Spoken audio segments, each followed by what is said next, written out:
വള്ളിയൂർക്കാവ് ഉത്സവത്തിന് പോയ ബാക്കി വിശേഷങ്ങളാണ് നിങ്ങൾ ഇനി കാണാൻ വേണ്ടി പോകുന്നത്. ഇനിയാണ് പൂരം. ഇവിടെയുള്ള യന്ത്രഊഞ്ഞാലും തോണിയെല്ലാം ഭയങ്കര വലുപ്പമുള്ളതാണ്. ഞാൻ ഇത്ര വലുതിൽ ഇതുവരെ കയറിയിട്ടില്ല.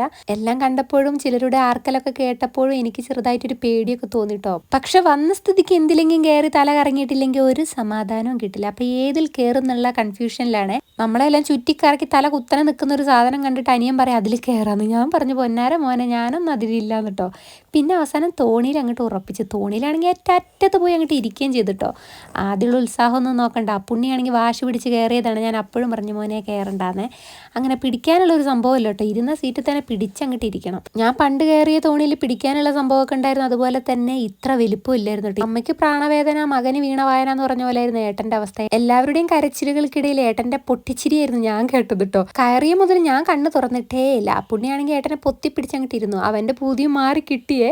അങ്ങനെ പിന്നെ മക്കൾക്ക് ഐസ്ക്രീം വേണമെന്ന് പറഞ്ഞ് വാശി പിടിച്ചപ്പോൾ 2 ഐസ്ക്രീം വാങ്ങിക്കൊടുത്തു. അമ്മയും അനിയനും മസാലപ്പൂരിയാണ് കഴിച്ചത്. ഞാൻ പിന്നെ കുഞ്ഞിൻ്റെ ഐസ്ക്രീം അടിച്ചു മാറ്റി കഴിക്കുന്നുണ്ട്. ഏട്ടന് പിന്നെ ഒന്നും വേണ്ടാന്ന് പറഞ്ഞിട്ടോ. തോണി കയറുമ്പോൾ ഞാൻ അപ്പോഴേ അപ്പൂനോട് പറഞ്ഞിട്ടോ കയറേണ്ട മോനെ, ഇതിൽ നല്ല വലിപ്പമുണ്ടെന്ന്. പക്ഷെ അവൻ പറഞ്ഞാൽ കേൾക്കാണ്ട് കയറിയതാണ്.